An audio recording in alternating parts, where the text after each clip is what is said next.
Welcome to Decades of Horror, the classic era. I'm not a gentleman, no, but I have money. This is episode 122, recorded April 4th, 2022. Gruesome Magazine. Oh, I guess not. Oh, they told me when I was a kid your face would get stuck that way. Sexy am I? I'll teach you. That's funny. My name is Jeff Mohr, and on this podcast we cover the good, the bad, and maybe even the ugly horror films released since the beginning of time through 1969. In each episode, we'll discuss the monsters, spirits, psychos, and villains that have haunted movie-going audiences since the dawn of film history.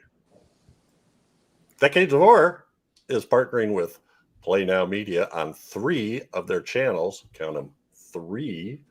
The Classic Sci-Fi Movie Channel, Classic Horror Movie Channel, and the Wicked Horror TV Channel. Each of these channels now include episodes of Decades of Horror, the classic era. Yay! Check them out. I know they have free stuff. You know, you can go watch movies without even signing up or paying the subscription price.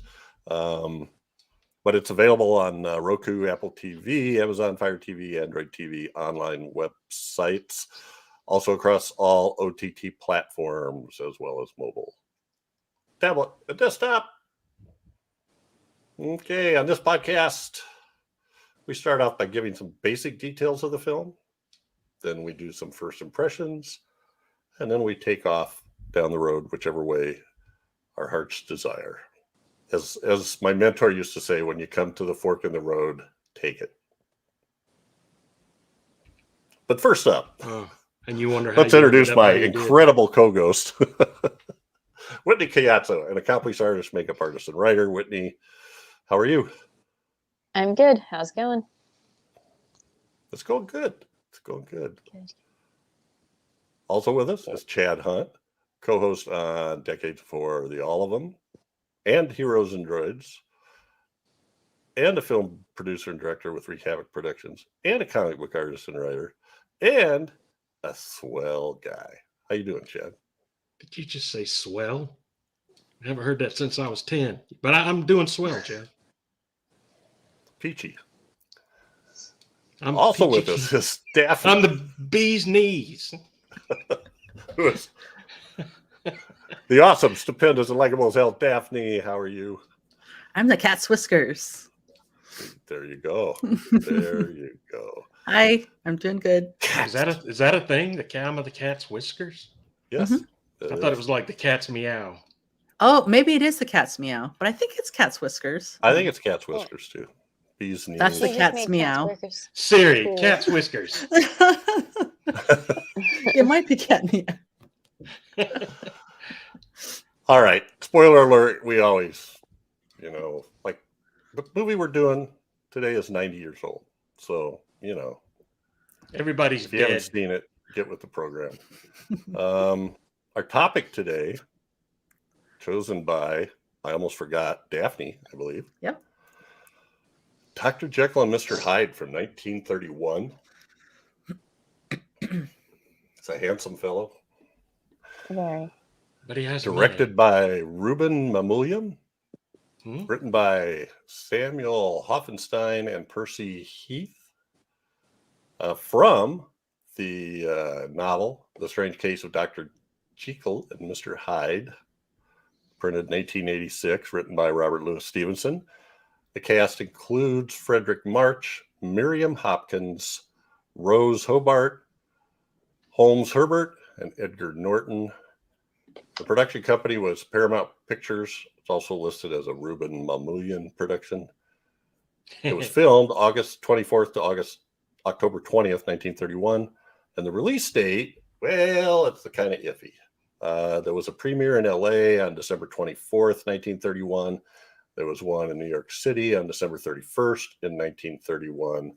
And the full U.S. release was January 3rd, 1932. So if you look this film up, some places it will list it as a 1932 release, but We're calling it 1931. The budget, $535,000 estimated. Box office, 1.3 million in rentals and 3.6 million actual box office. That was on Ultimate Movie Ranking. And the synopsis, everybody knows the story of Jekyll and Hyde. And I'm saying Jekyll because that's the way they pronounce it in the movie. I'm saying Jekyll because his mama named him Jekyll. That's what I'm going to call him. One of the pieces of trivia said this was the only movie where they pronounce it correctly. So I don't know, Louis Stevenson stepped in on that or not. Dr. Jekyll faces horrible consequences when he lets his dark side run wild with a potion that transforms him into the animalistic Mr. Hyde. Yes, he does. And I found this table, and I'm just going to throw this up really quick because I thought it was very cool. In 1931, the top moneymakers, number 3 was Frankenstein at 5.3 million. Number 8 was Dracula at 4.2 million. Jekyll and Mr. Hyde, 3.6 million. So I thought that was kind of cool. 3 of the top 14 grossing movies of 1931. All right.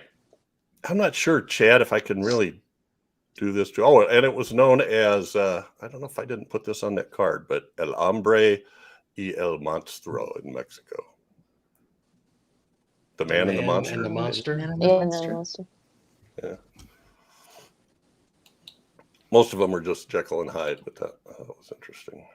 I said Jekyll that time. Come to dark. Jekyll, dark it's going side. to be. It's like quartermass. I just can't do it. So anyway, and now it's time for the taglines.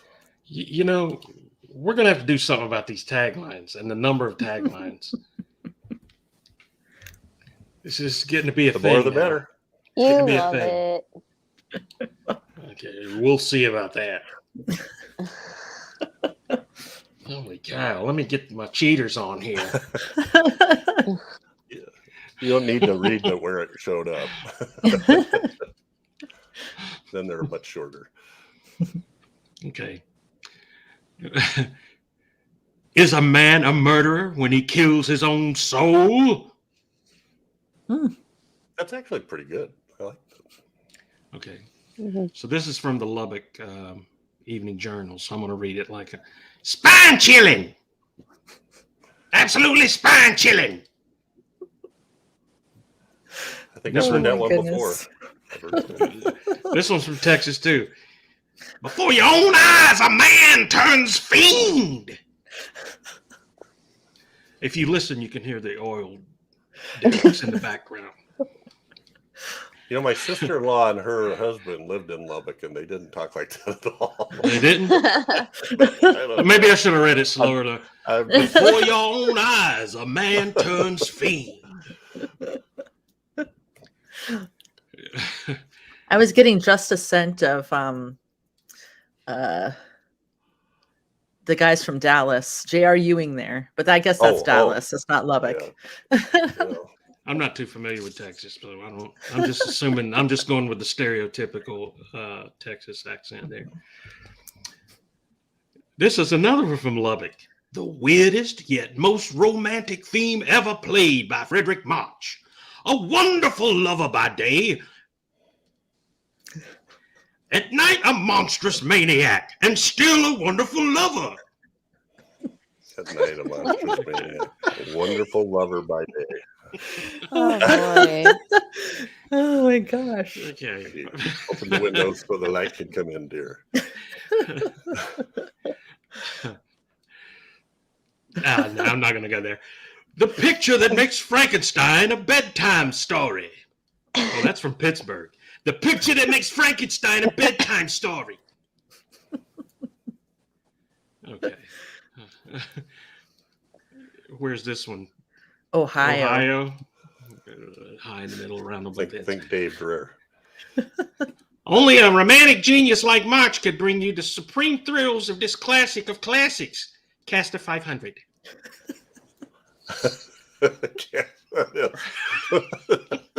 It is.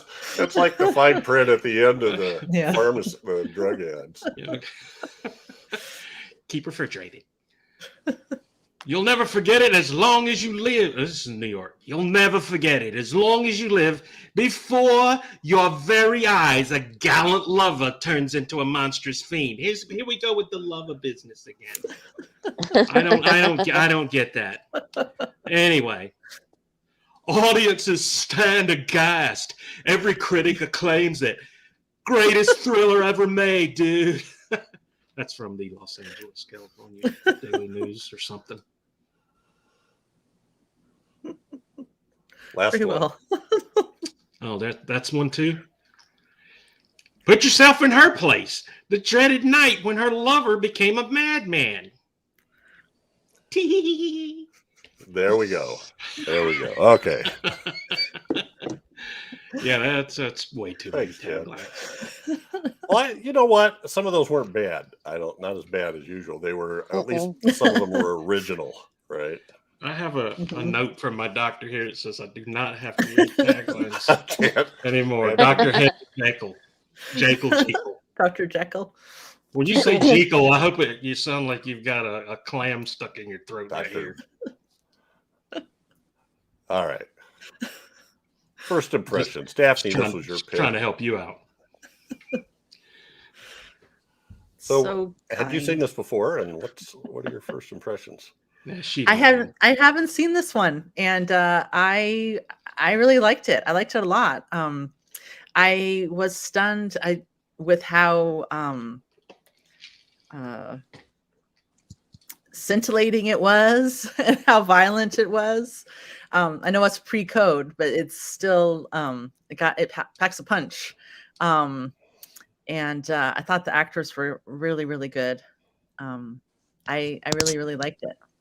I feel like I don't know how many people have seen this, but I think more people should see it if they haven't seen it. And I really want to see the one that Barrymore was in. No, I haven't seen that one either. The earlier one. Yeah, the silent film from was it 1920, 21? Mm-hmm. Yeah, it's very cool. Whitney, how about you? Have you seen this before? What did you think? I think I've seen pieces, but I don't think I've seen the full thing, the full film until recently. But it's from what I have seen, from seeing this one in full, there were some things that I was really impressed by, and we'll talk more about. Is just, man, it was really fun to watch, just to see how the transformation and the characters and stuff in his character, but also just a little provocative for its time too. It is. Yeah, so it's definitely a really solid historic horror piece. So yeah, it's very cool. Mm-hmm. Mr. Hunt, how about you? This is my favorite version of Dr. Jekyll and Mr. Hyde.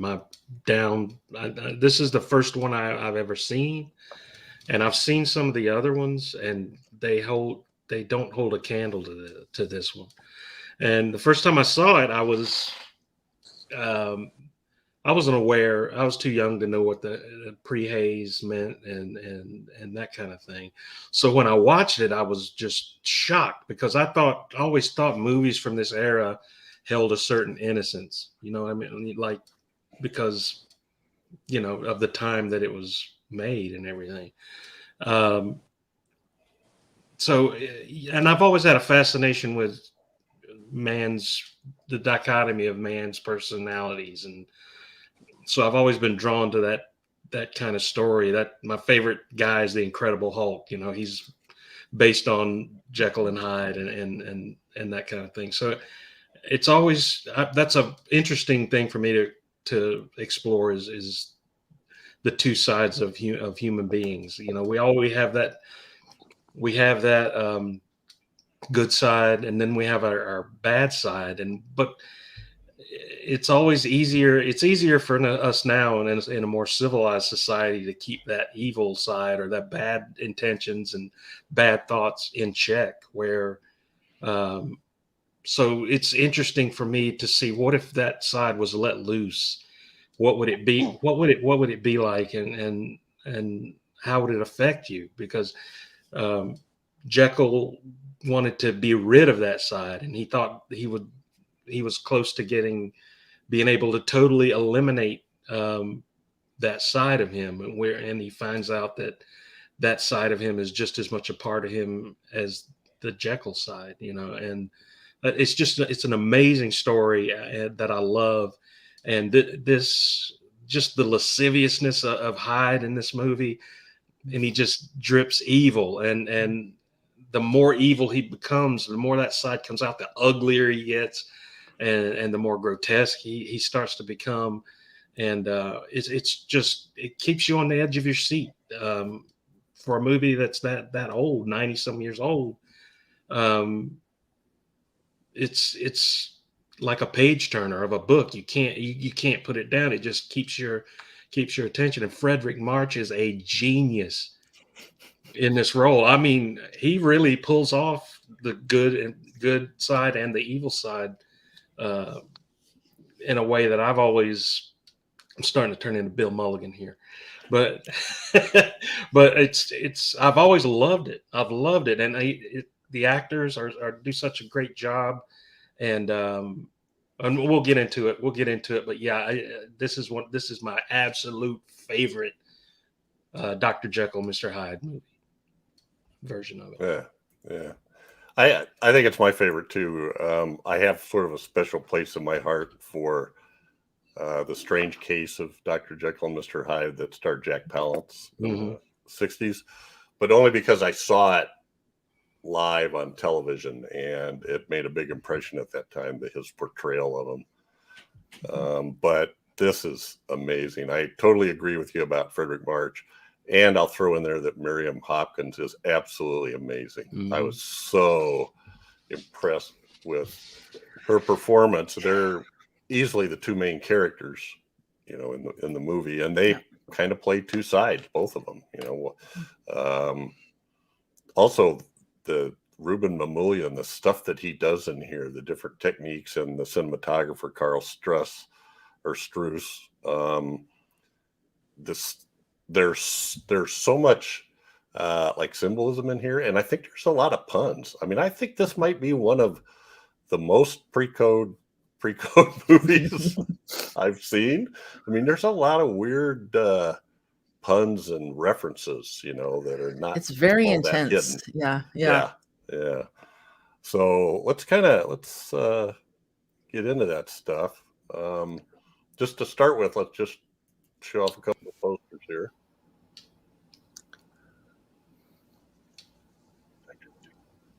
Dr. Jekyll, Ruben Mamoulian. I'll never get that right because I'll keep saying the other one, but they call him Jekyll all the way through the movie. Such a beautiful poster art. That's great artwork. Very of the time too. Very. And then this is one I also see a lot. I think it's on the DVD. It's on the it is. It's on the DVD version. So yeah, and I would have swore that I had something for Ruben Mamoulian, but he had sort of a checkered career. He kind of fell out of favor, I guess, in a way with Hollywood. He was hot stuff. He only has 18 credits, but movies like Applause and City Streets were really big. And then we had Dr. Jekyll and Mr. Hyde, and then you jump up to 1939. You get Golden Boy with Barbara Stanwyck and William Holden, where he's a boxer, and The Mark of Zorro. And I think that's the one with, that's Tyrone Power. Yep, Tyrone Power, Linda Darnell, and Basil Rathbone. The dashing Tyrone Power. So, yeah, and he quits in like 1959 when he's, I'm not sure how old he was then. Yeah, I guess he was 62. So, Well, I think he did a lot of stuff on Broadway. Yeah. Some important things on Broadway from the research. Yeah, Blood and Sand is a famous bullfight movie. Bullfighter movie that also stars Tyrone Power, Linda Darnell, and Rita Hayworth, which are so somebody I want to kind of keep an eye out for, because I'm really impressed with all the things that are in this movie. What did you guys think of his direction? And we'll just talk about the cinematography as well. I thought it was very inventive. Lots of high camera angles, a lot of sweeping camera angles when they were going into the bar, as if you were a patron of the bar walking into the bar and overlooking everything. And some of the street scenes, it was very well shot, I thought, for the time, where most movies then, and I noticed this a lot now that we've been doing these type of movies, a lot of the shots are static,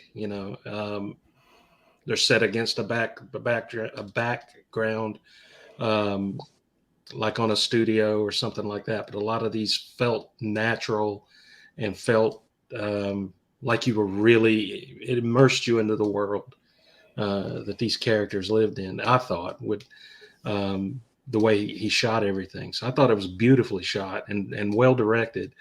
A lot of those touches of when Muriel was leaving town and his butler was trying to, there's a lot of things you can do around here, nice gentleman like you. Now that the missus is gone, and you see this pot boiling over in the corner. And when he finally decides to let loose and do that, the lid pops off and boils over. That was a really cool touch. And then at the end, the pot was on fire, the fire by the end of the when movie. He dies, yeah. And I just thought that was supposed to be like the fires of hell, you think, or the? Well, I thought maybe it was him, that evil part of him just taking over, and it finally boiled over to a point where, and that was just a nice little touch in there that kind of drove that point home. So there was a lot of cool little things in there that, if you're paying attention, there were really cool touches, I thought. Well, with the cinematography especially, was like through parts of it, especially in the beginning, you saw like it was as if it was through the main character's eyes. It was a point of view. And then like the introduction to Poole and others like talking, like looking right at the camera. That was kind of that was pretty cool. Seeing you see his fingers playing the piano, and then he goes and looks in the mirror, and I think he goes back to that a few times during the movie too. I think so. Not for that extent, but just interesting shots. Yeah. Daphne? I was just thinking about some of the scenes also in the streets, this kind of the light on the cobblestones, and when they're like when he first goes to give his lecture, there's just lots of light and stuff. But when he's down kind of and it's later at night too, when he goes down to the main streets and the bars and the clubs and everything, it's just, you can just see the different use of light, and it just kind of gives a nice atmosphere to it that I really liked. And I also like that he, like all the things that Chad was saying, all the different things that he did visually. I feel like he didn't like rely on one particular type of shot. Like sometimes things were somewhat static, other times it would move around, like Chad said, or kind of get behind things like the way it kind of moved away from the crowd at the end and then behind the boiling kettle. Yeah. And also I think we talked a little bit, or we'll talk about how it kind of would fade between characters to kind of show you what was happening at the same time between these two people that basically represented both his sides. Yeah, I liked that a lot too. Yeah, I loved it. And actually, you know, those first person shots at the beginning, I don't know how they did that, because you obviously didn't have steady cams back then. And the scene, there's the one scene where the butler comes in, Poole comes in and talks to him, and then turns around and walks out, and he follows him out. And I don't know how you could do that with tracks and stuff. It's amazingly smooth, I thought, for the time. And I didn't see where there'd be tracks or anything like that they would have used for a dolly. And there's a lot of those shots that pan across the room, or they move across the room, or like Chad talked about, that are just amazing. And there's one shot that just totally blew me away at the end when Hyde is running from the police after he kills the colonel, or what is he, brigadier general? Yeah. Carew. He runs out in front of this building. As he runs away, his shadow just gets huge, yeah, on the side of that building. And then the police come and the same thing happens. But that was really had a big impact for me. Yeah, that was really cool. They replicated that in The Creeping Flesh. There was one scene where I forget who was running away from the house or whatever, but the shadow just got huge on the side of the house. Yeah, with Christopher with Lee and Peter Cushing. Yeah. It's cool. That's what it reminded me of, anyway. Yeah. It was a great use of shadow. Oh, yes. There's some fog, too. Yeah, we got some fog. So we got fag.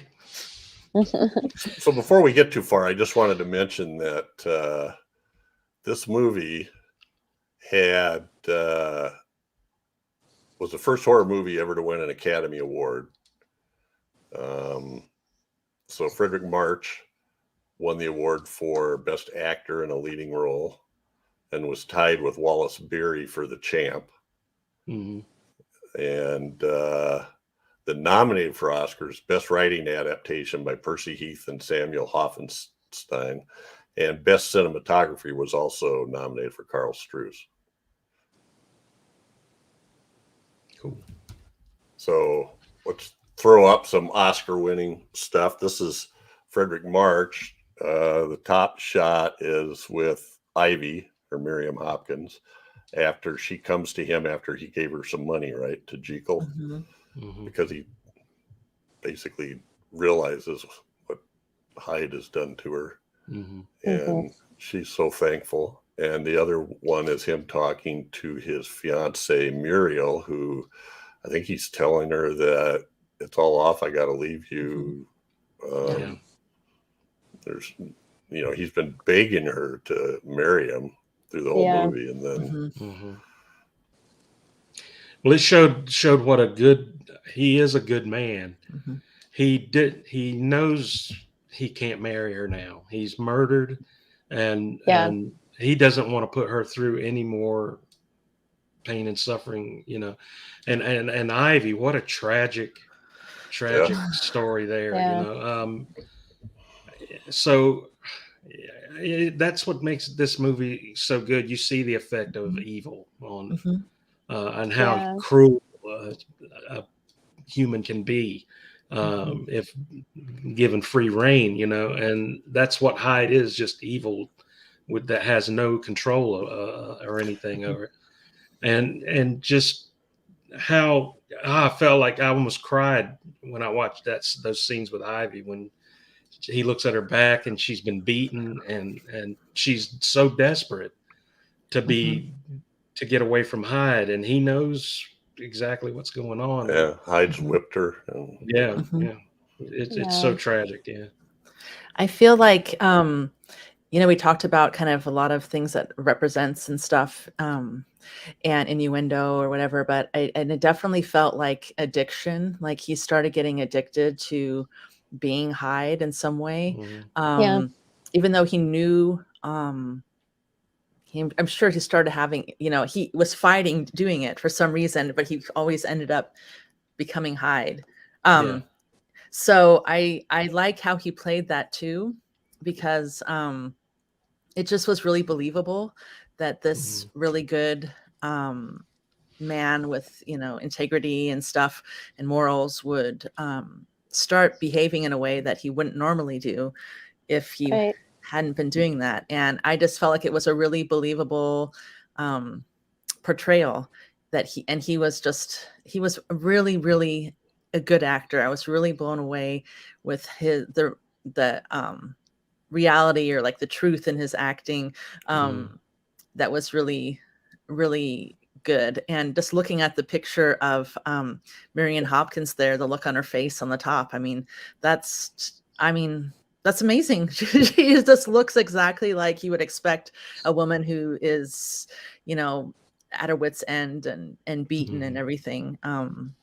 Yeah, it was really good. She was so full of life and at the beginning, and to see her character just totally broken down and reduced to what she was before Hyde murdered her. She had one of the best character arcs, I think, in the whole film. And she played it so well too. She played that bubbly, lively character to the T, and then you see her gradually start to break down. It was just heartbreaking. Doing these podcasts with you guys, and even before, when I would listen to the other podcasts, it's really given me an appreciation of actors and what how hard it must be really to act well, to be able to portray those feelings so in such a way that is so believable. It's really amazing. You feel like Fredric March really got in touch with that evil side of his, because the way he played it was so, like you said, truthful and an honest performance.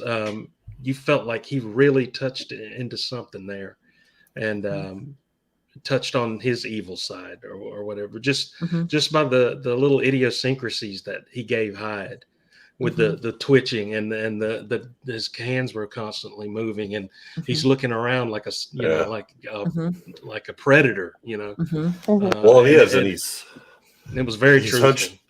Hunched over, and he moves. He invades people's space. He just really moves in on them. What you were saying, I felt about like he did a really good job acting the Dr. Jekyll or Jekyll too. Had the kind of it wasn't just so clearly black and white. You could see the struggle that he was having when he came out of that evil side, kind of being a little attracted to it or still having something towards it, but fighting it at the same time. He was able to capture all those things without it being like over the top. I could see this stuff being really over the top. Sorry, Jeff. And go ahead, Whit. no, even before some of the change of being Hyde, even though his character as Jekyll seemed genuine, I could still see that what was leading to not just the substance that he had to consume, that the whatever that he had concocted, but even with his own personality, I feel like certain personality traits, like Daphne said, like she could see the addiction, and I feel like certain behaviors can lead to that in certain personas. Like, yeah, he seemed genuine, but also it was certain things that he would say, and it was even when he talked about things on impulse, when he had met Ivy, and when what's his name, the guy had walked in and he said that was terrible or grotesque behavior or something. Yes. So I mean, and when he had left with him, he touched on that, like about being impulsive, and he told him his honest thoughts about that. And like, that's kind of a good, I can't remember the quote, but he talked about impulses and things of that nature. And I thought, okay, that's an interesting way to touch on what's going to lead up to his behaviors, and not just with Ivy, but with him simply wanting to push the idea of marriage with Muriel. Just, I'm not saying he was like really, really pushy, but I mean, he just, he knew what he wanted and he was going to go for it. Right. And it's just those little personalities kind of borderline with those, with Hyde and Jekyll. Right. Well, and I was thinking, going back to what Daphne said about addiction, that it was also addiction with Muriel, right? He was addicted to this idea of being married. I need you, I need you. And then, and when Lanyon was giving him a hard time about it, that he wasn't being fair to her father, then he gives him this example. This might be what you're talking about, Whitney, about, if you're thirsty and you're not allowed to drink, you're still thirsty. You've got to drink something. You got to drink somewhere, sort of like, it was almost like talking about like a love or a sex or an affection, addiction. Like, I need this now. And if I can't see when that's going to happen, I'm going to have to go elsewhere. Almost. It was almost like what he was saying, It's, well, he's also, when Poole was talking to him, he's telling him, there's places a gentleman like you could go, and he says, yes, but there's places, if I go to those places, I have to be careful what I say and what I do and this and that. And he sort of succumbed to that at that point. And we have decisions we have to make every day, and it might be good or bad, or we might feel it's good or bad, or someone else looking at it might feel like it's good or bad. But so we make 100 decisions a day based on our lives and how we think and stuff like that. So he wanted this. He wanted to be able to go out and do this, but he knew he couldn't as Jekyll. But he knew as Hyde, no one would recognize him. And that alone is sort of the first step toward the evil side of Hyde. And and I thought that was an interesting little thing going on there. Well, I think even as we talk about it, it's like there's so much depth to the story itself, about kind of what it represents, good and evil. And then when Whitney was talking about, I think it was really insightful that these character traits that were present in him before he even started going down that path, that kind of were parts of him that, that the actor could grab onto those things and include them in both characters.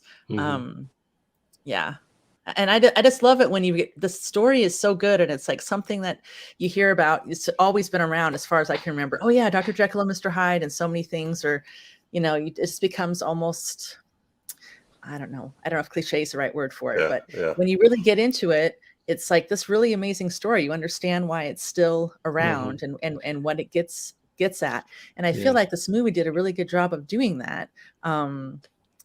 It's with and maybe it wouldn't have done it if it was after the code, because so much of it is just in your face and intense and raw, I guess. It is. It's very raw.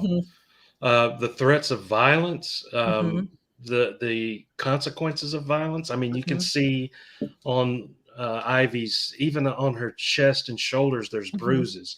On her arms, there are bruises. They don't show Hyde doing it, but back then, that was something you never really saw, or I wouldn't think it would be appropriate to show back then. You know what I mean? And so that pre-Hayes thing sort of allowed them to tell that story in a very detailed and deep manner that probably wouldn't have been able to after the Hayes Code.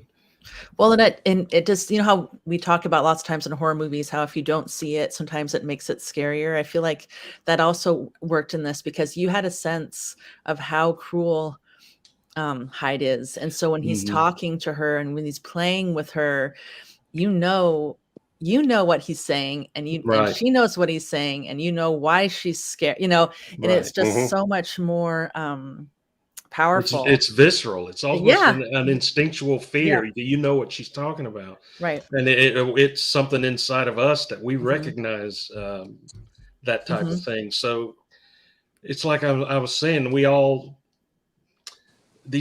make these decisions every day based on our morals or whatever. So the way our lives have gone up to that point, everything depends on a lot of factors, how we'll respond to something like that, an evil response or a good response, or fall somewhere in the middle. And this movie just explores that so well, Mhm. and so uh, like you said, so raw. It's almost refreshing to see that in a movie from this time period. Not in a good, not that, Yeah. you know what I mean. I I don't, totally know Right, what you mean. right. you know. Well, I think Yeah. part of what you were talking about, Daphne, is Ivy, and both of you. She's torn. You can see in that there's that one scene where he's saying, "You hate me, don't you?" And you Mhm. can tell she doesn't know what to say. Right, Mhm. right. If I say She's yes, terrified. am I Yeah. going to get Yeah. beat? Or if I say no, am I Mhm. going to get beat? If you didn't have white Yeah. knuckles gripping the edge of your Mhm. chair when you were watching that Mhm. scene, I don't know. Mhm. That's just a very intense Yeah. and scary scene. Mhm. Yeah. Make no mistake, this is a horror movie. Yeah. Everybody says, "Oh, it's written by the guy that wrote Treasure Island," and Right. this Mhm. is not Treasure Island. This isn't Treasure Island, Mhm. and Well, Well, also Body Snatcher, right? So yeah, yes, that's yeah, just what I was going to say. yeah, The second one it is. yeah. so Second one it is that we've done. So let's look at, one of the really famous things about this is the transformation, and it wasn't Yeah. revealed yes. until later how they did that. And he's got these are two different transformations, but to get from a regular face to the face in the lower picture was on screen. There was Yeah. no, The makeup was put on first, and the camera and the lighting they used didn't show up until they used a certain light or a lens or something like that, and then yeah, it started to show up. To me, that's the most amazing I love transformation, it. Yeah. on-screen transformation ever. Mhm. And Even then, I'm yeah, go sorry. ahead. Go ahead, Daphne. I was just gonna say I had to read that a couple of times to really get my head around what they were saying, what they did, and I was just like, "That's Yeah. amazing and so cool that they did. That's what they did to make this awesome transformation. Mhm. It's awesome." And that dude has the So biggest apparently, mouth I've ever seen in my life. yes, Look how yes. wide he's got his mouth open. It's just that It's is amazing. frightening. Yeah. Yeah. And it's not just that, like, he's so expressive, and Mhm. like it's in everything, including his own Mhm. nostrils. Yes. It takes a while to even realize. It took me a little while to even realize, like, oh wow, even like they had to do the makeup to make it look Yeah, like the yeah. nostrils flared Yeah. more. And he did that alone, Yeah. without even, you'd have to really. I felt like I really had to look to notice that Yeah. saturation in Yeah. that look. So it's really cool to What see. what I read was that they manipulated a series of various colored filters in front of the camera lens, Mm, and his makeup was in various colors.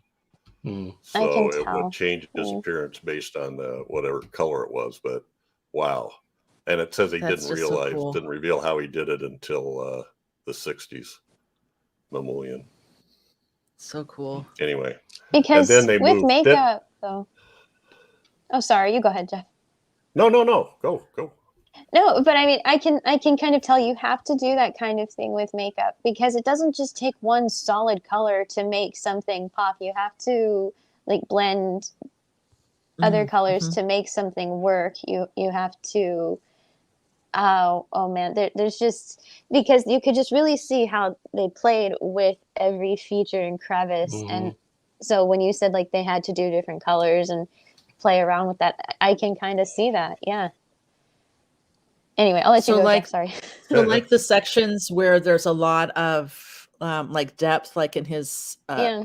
wrinkles behind there and there. So they really had to do a lot of things with contouring and stuff like that. Is that what you're saying? I Like can, those areas yeah, are.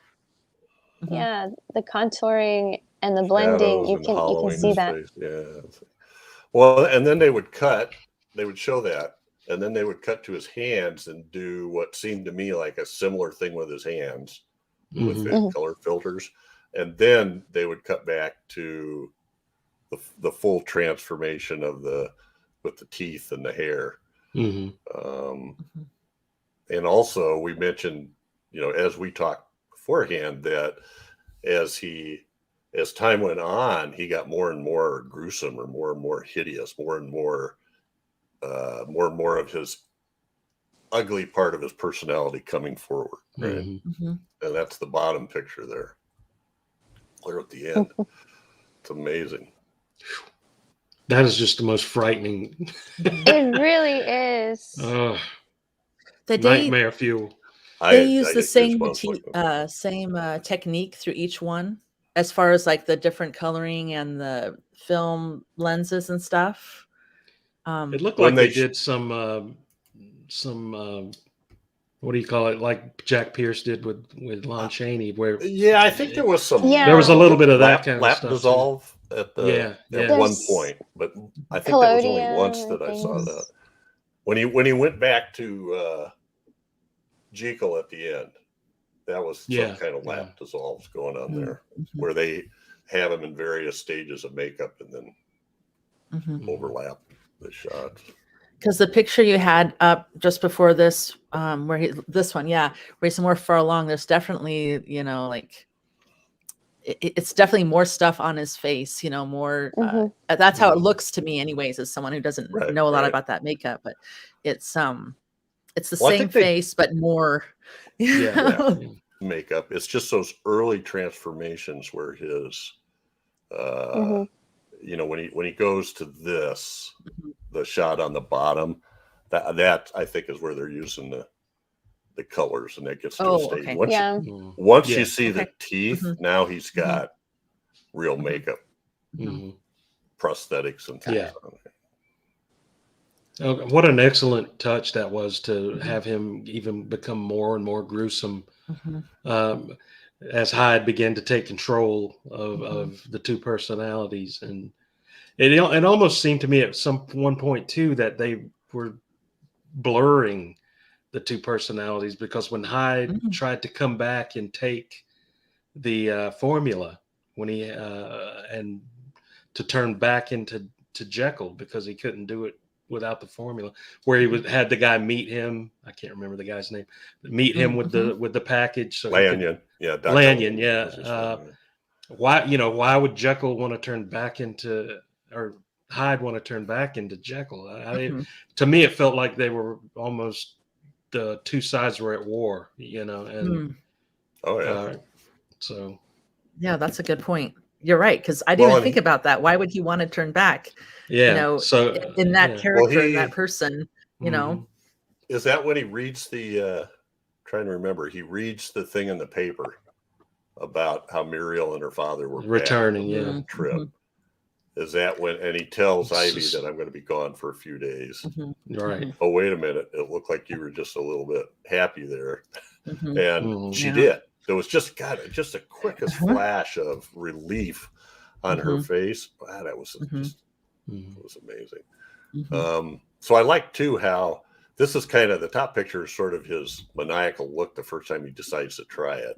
And I love how they got this laboratory with all this fancy glass, every different type of glassware you could think of all over the laboratory, and stuff's bubbling and smoking and everything. And he's over there with these little bottles going, drip, Mhm. drip. It just seems sort of, I mean, I get it. They were setting the stage, but it seems sort of haphazard, the Yeah. formula.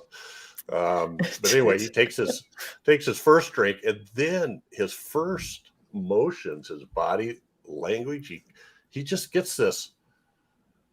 I don't know. You were saying Chad, what did you call it? Twitching or something? He was just little kinda, ticks, and he's little ticks he has, it and was like he was so excited and energized about it, Yeah. but almost sort of animalistic reactions too, Yeah. and looking around. And, Mhm. and that shot on the bottom again with a mirror with him just, he does this thing where you don't know, is he just feeling he's stretching his muscles and just feeling the, what is that? It's Yeah. just so cool. Freedom. Yes, Yeah. exactly. Free, Yeah. That lovely taste. Yeah. Mhm. So good. So he was amazing. So Marion Hopkins, this is the when we first meet her, and she is somebody pushes her down or kicks her right out on the street, and Mhm. Yeah. Dr. Jekyll sees it, goes over and helps her and carries her up to her room and sits her down there, and then tells her she really needs some bed rest. And so she decides, oh, I should go to bed, and undresses right there, and first tells him to turn around, but then she does this slow reveal of her. I found some gifs of that, but I couldn't get them to work on here. But it was amazing where the camera would go down to her legs and she'd take her garter off, and Yeah. it was incredibly erotic and Yes. sexual. She's just getting ready to do it there, and she throws a garter over at her feet, and then the next shot she's sort of pulling herself in under the covers, and he comes over and she kisses him, and then his friend comes in. So that's what that shot is. But that's apparently in early releases of this, well, not early releases, when this was actually kind of hidden for a long time, because MGM did their Spencer Tracy version about 10 years later, and they bought the rights to this and then suppressed it. Yeah, that's right. I read that too. Yeah. So, and when it did finally come back out, I believe this scene was cut, which is, for that time it was a nude scene. Yeah. Yes. But Yes. she was something. And so then he gets up to leave with Lanyon, and she sits up in bed, and her face is it's so joyful in that top picture. She just looks so, I don't know. Yeah, full of having life. fun. Yeah. And she sits there on the edge of the bed and swings her leg and whispers to him, "Come back soon." Yes, come back soon. soon. Well, it wasn't. It wasn't. Oh, I'm sorry, Jeff. Go ahead. It wasn't a scene that was just there to titillate people, though. That scene kind of needed to happen to show his character. Yeah, and well, he's that's also what I working got at the from it. hospitals with the, what do they call that? I forget what they called it, but it was like the people that couldn't pay, so pro bono kind of work. And they kind of give him a hard time about that, Muriel's father. He should be in a more prestigious type of position, or So here he's doing the same thing, right? Yeah. Well, and I love the I mean, maybe we're going to talk about it a little bit later, but I just love the transition from here, leaving the room and walking away with his friend, talking about stuff, and then his mind is still on that leg, going back and forth and back and forth. Yes. And there's like a double exposure. It becomes preoccupied. And what helps with that is her voice sort of echoes to him too, especially, like I said, going back to that conversation, you like Chad said, those scenes, that all of that needed to happen. So it would kind of set up for, his personality. Right. And here he is being himself, the good side, and it's in there. It's in his head. So I thought visually it was great, and kind of how it told you a little bit about kind of, what's going on with who is he really underneath that, I like that a lot. Yeah, it's amazing. So then later on, when he turns into Hyde, Hyde goes looking for her because now that urge is free to act, right? Or that impulse, I guess. First at the music hall. I think Chad had said something about how she's the one that had the biggest arc. And I feel like in the beginning, when they first met, she just kind of seemed like a ditzy kind of person who just was representing the kind of whatever character that is. And then as you see her go on, you really see that there's a lot. You see this humanity in her, and there's a lot more going on, and how much pain he's causing her, you know. And I thought that was really powerful. Yeah, it was Definitely. Well, and when he first goes to look for her, he goes back to where she lives, and I forget the neighbor's name, but the old woman comes out on the stairs, and the Hardigan or whatever, Hawkins, Harridan, the old Harridan, yeah. Well, that's what Hyde calls her, right? Mrs. Hawkins, played by I thought Pigott or Peugeot, Hawkins, Pigott. So Mrs. Hawkins comes out, and Hyde is very good at using his cane, and he sticks his cane up through the stairs, up her dress, I think, right? And she's like, obviously disturbed and flustered. And then later, when he asks the what is he, the barkeep or waiter in the bar to go get her, he calls him a blighter because he doesn't give him a tip, and then Hyde sticks his cane down and trips him up on the stairs. And then beats him with it, didn't he? Yeah. Anyway, so this is right where she goes and meets him in the bar, and somehow or another, then he just invades her life, right? And there's nothing you can do. And Mrs. Hawkins tells her, "You need to get rid of him. You need to go to the police." But what am I going to do? They can't stop him. It's a really, I think, with current problems with abuse, you can get restraining orders, you could go to the police, you could do all that stuff, but no matter what they say, you're never totally assured of that, right? And then especially if they look down on certain classes of people, you're not going to get the help some other people would. Right. And so she knows that. Kind of the in the top picture, she's sort of what's up with this guy, and in the middle picture, she's totally I don't know, what would you call that, a despair. And in the bottom picture, wow, she's just really scared of what he's gonna do. Yeah, she's so good. And when she first sees him in the bar there or whatever, she goes to sit down. She's like, the joint's haunted. Well, they have a few little things, some phrases there. They get like "strike me pink" is said a couple times, and there will strike me pink. Well, I got the feeling initially she was like, "Oh, I can handle this guy," and then she's used to handling it. Took over. Yeah, exactly. And her costume, and just the costumings in general, especially, there's something about this era that, she just oozes sexuality, and it's a lot of it is in her costume and just how it fits her. And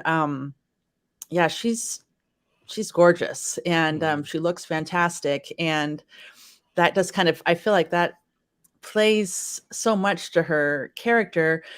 Not really in a way that I can put my finger on, but it's just, again, in your face with the sexuality. Yeah, it is. And and then you just see her. This is just what she wears. This is her clothes, and she has to take them off to get bandaged. She,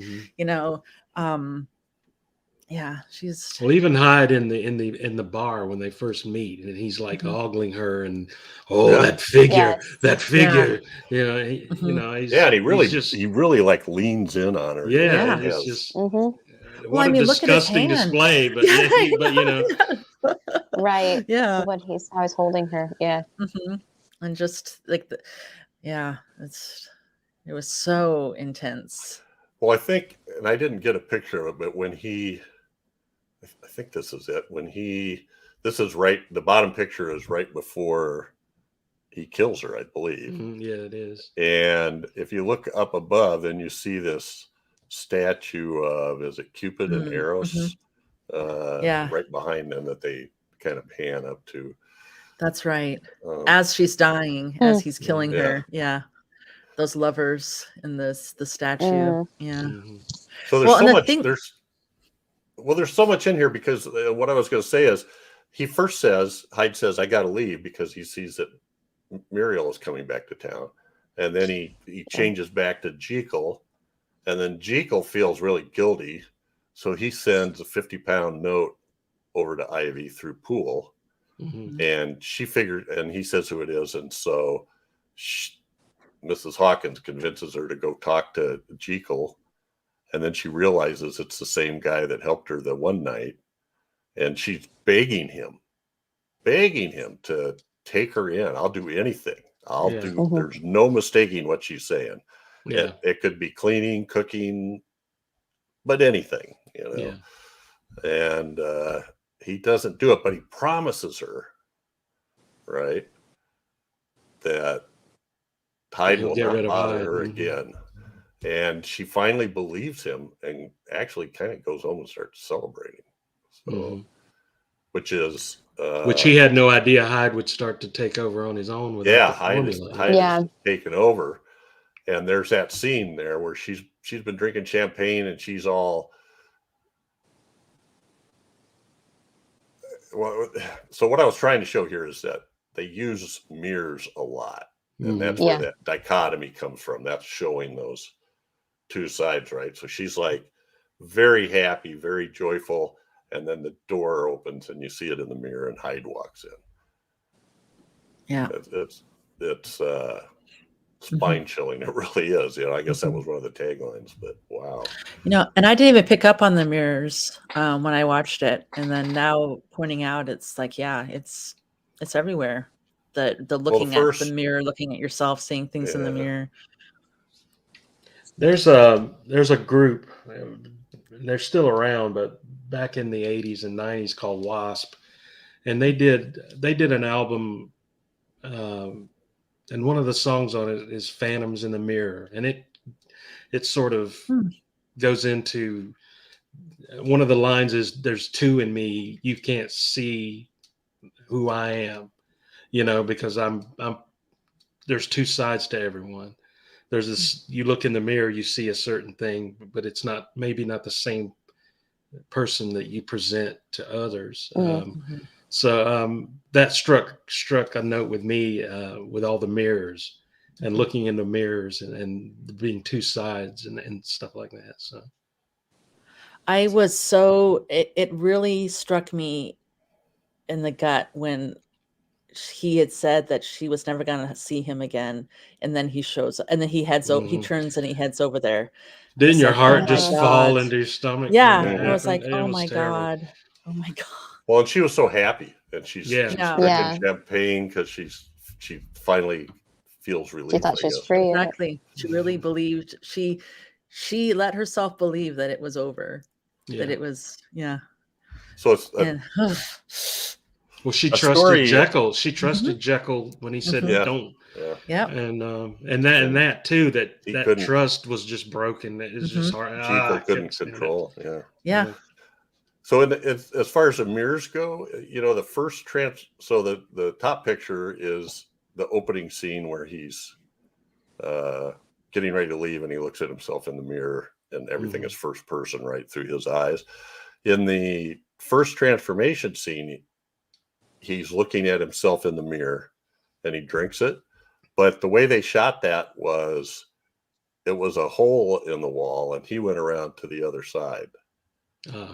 And they shot that, and you could tell because his lock of hair, you know, that's hanging down always is on the same side as when they're usually shooting them. It isn't on the opposite side like it should be. But even then, there's a shot where they show that, and I know it's one of those scenes like that, but in the camera you see the glass, you see the rim of the glass come up into the camera like he's drinking it and looking through it. It's just cool. That's really cool that they thought to do all those things and that they pulled it off so well. So I mentioned these scene transitions too, like these diagonal swipes, or I don't know if they're circular, but that bottom one is the one where Ivy is celebrating. And at the same time that Ivy is celebrating, Jekyll has turned to Hyde beyond his control, without trying to. And Muriel is waiting at a party for her father to announce their engagement. So those are the two things we're seeing. One's, and neither one of them really knows. Yeah, he was sitting on the park bench watching the cat kill the bird. Yes. And that top picture is that too, where he then jumps up and runs off across the park. And you're seeing the people at the party. And then we go and see, I don't remember which one of these we see, but I think we see Ivy kind of, drinking champagne or wine or whatever. And then it swipes and stops for a minute and shows Muriel wondering where the hell is he this time, and she's trusting of him. She still defends him to her father, but she has to be distraught about it. Yeah, this is where he had it all. Like he finally got permission to marry. And then now he can't control it anymore. He had decided he got permission to get married. He was helping out the person that he treated so horribly, but at that point he had no control anymore. He lost it all to Hyde. And which is interesting. I mean, that happens to people. They don't turn into monsters, right, like Hyde, but they turn into a different kind of monster. We hear about it all the time that, he was such a nice guy. And the guy that ends up killing 15 people somewhere. He was quiet, kept to himself. Yeah, he was a quiet guy, kept to himself. And somewhere along the line, he gave into that dark side. So, and even just the things that we do, the things that we do that we regret, or things we said or regretted, that you can't, what you're capable of doing. And it's easy for some folks to let that side take over, give up and let that side take over. Yeah. So at the end, then he kills Ivy, right? And then he comes back over to Muriel, and he's Jekyll again, and he tells her he's sorry, but he has to protect her. She can't be with him, and he leaves, and then she collapses on the piano bench, right? And then he goes outside, and he's looking in, and he turns to Hyde again. Yeah. That's an incredible scene at the end of that. It just blew me away. First, the way and you knew he was going to do it from that shot, but wow, he just runs and jumps through that huge window, and then kills her father with his cane, breaks the cane off, and it just, and then when he runs back, during that fight, and then he goes back to his lab and changes back to Jekyll and tries to act like nothing's going on. He just ran out that way, but Lanyon's there and knows that he's the bad guy. Gets the cops to focus on him. He turns back to Jekyll, and then he's like a caged animal. He's just all over that laboratory from floor to ceiling, around, up the stairs, over the side. It's just incredible. Did he do all that? The actor March, did he do that all himself? That's so physical. No, he had a That's so physical. I find it interesting too that Hyde is a coward. He's capable of doing all this evil stuff, but he's he's a coward at the end. Yeah. A bully and a It says, coward. his stunts were performed by Chick Collins. Mm-hmm. But he does a great job. That scene you were talking about where he goes back, Dr. Jekyll goes back and then turns into Hyde. I thought that the actor that played Muriel was really amazing in that scene too. It's like she was heartbroken and she was trying, she's like, oh, we'll do whatever. I'll be there for you. I'll help you, whatever, we can do it. And then he, leaves. And I thought she did really good at that part. She did very good in that part, I thought. Well, and when he comes back in as Hyde and reaches down and grabs her, and she thinks it's Jekyll, so she first turns to give him a hug or embrace or something, and yikes. Anyway, amazing ending scene, and then the police officer shoots him when he's clear up on the wall, and he's grabbed a knife or a sword or something off the wall. Knife, I think it was a knife. And then he shoots him, and he falls down, and you see them transform back to Jekyll, and then we see the pot superimposed in the foreground in flames. Mm-hmm. Very powerful movie. Very powerful. Yeah, it is. It is. So you guys have any final thoughts or anything we didn't talk about that you wanted to talk about? I just wanted to say I think this is an amazing film. I was impressed by it very early on when I saw it, and as a kid, and I'm still in amazement of how much was achieved in this film. The subject matter, the technical side with the transformations.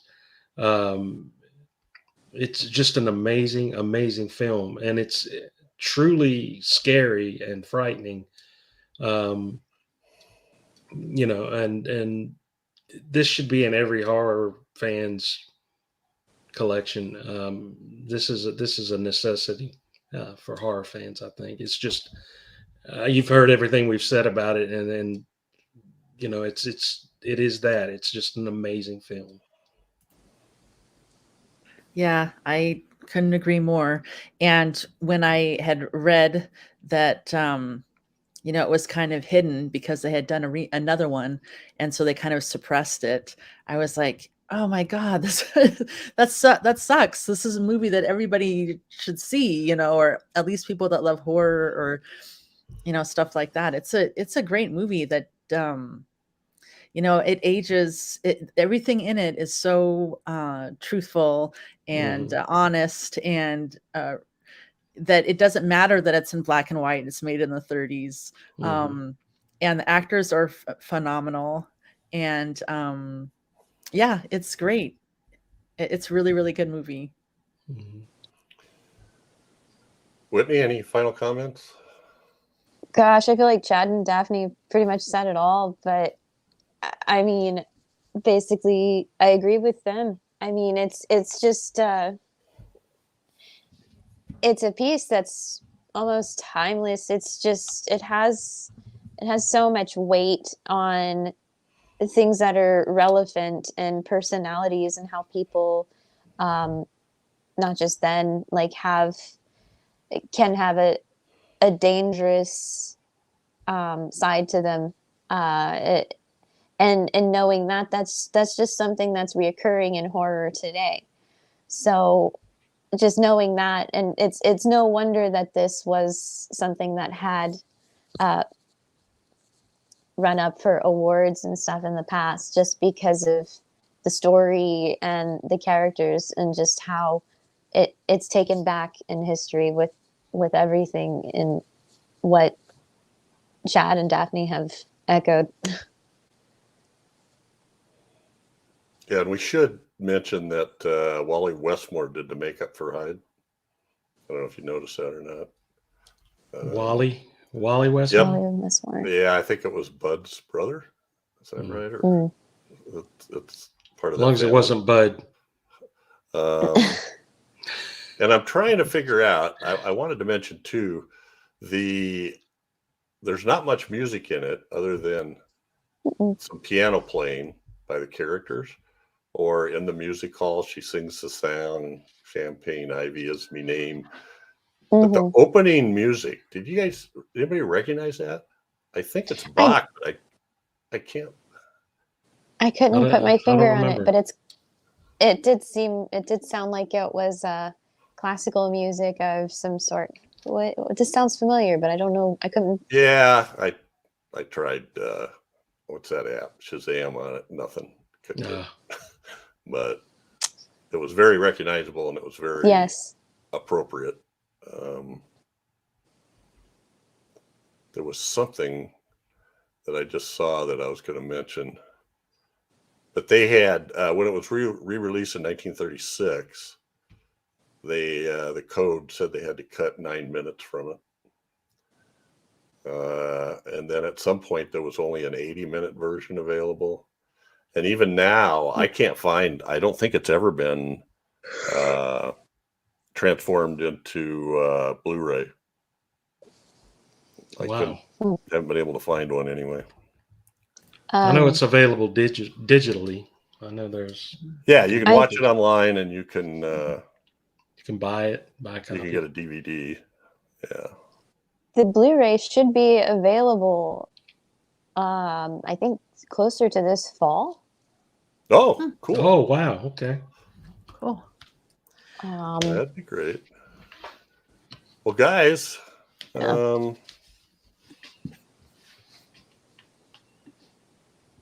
Oh, and just to correct what I said, I think I said Cupid and Eros. It was Cupid and Psyche. Mm-hmm. I do stuff like that. And Westmore's dentist made the teeth for Hyde. That's so cool. I love that. All right. Well, guys, I didn't write this in. I swear I wrote this in. Huh. Must have wrote it in the wrong place. That's it for the next 2 weeks. But we will be back in 2 weeks with another film from 1920 to 1969. Next up, chosen by Whitney. What did you end up deciding on, Whitney? The Blob. The Blob. The Blob. The Blob. It's the old teenagers ever on film, I think. But still. So come back for that. Plenty of ways to stay in touch. Send feedback. You can make comments on the Gruesome Magazine YouTube channel, or you can send emails to feedback@gruesomemagazine.com and or the Facebook group. And oh, by the way, I wanted to tell everybody, I don't know if you listen to all the Decades of Horrors, but I spent the last 3 months in California at San Diego with my wife's, or with our son's family. And one of our listeners, Dirk Rogers, was nice enough to give me a tour of KNB Effects Group.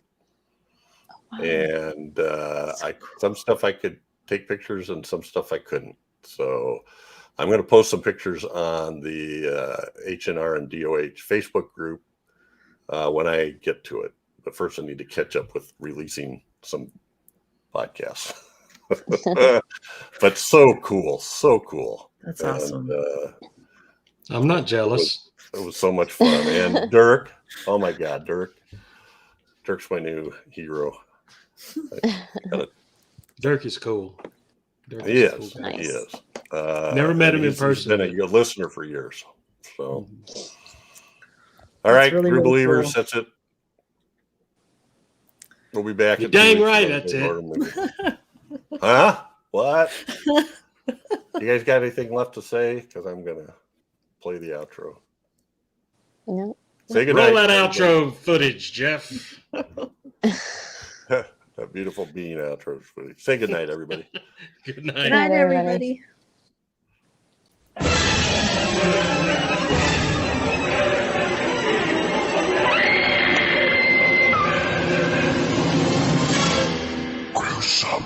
Magazine.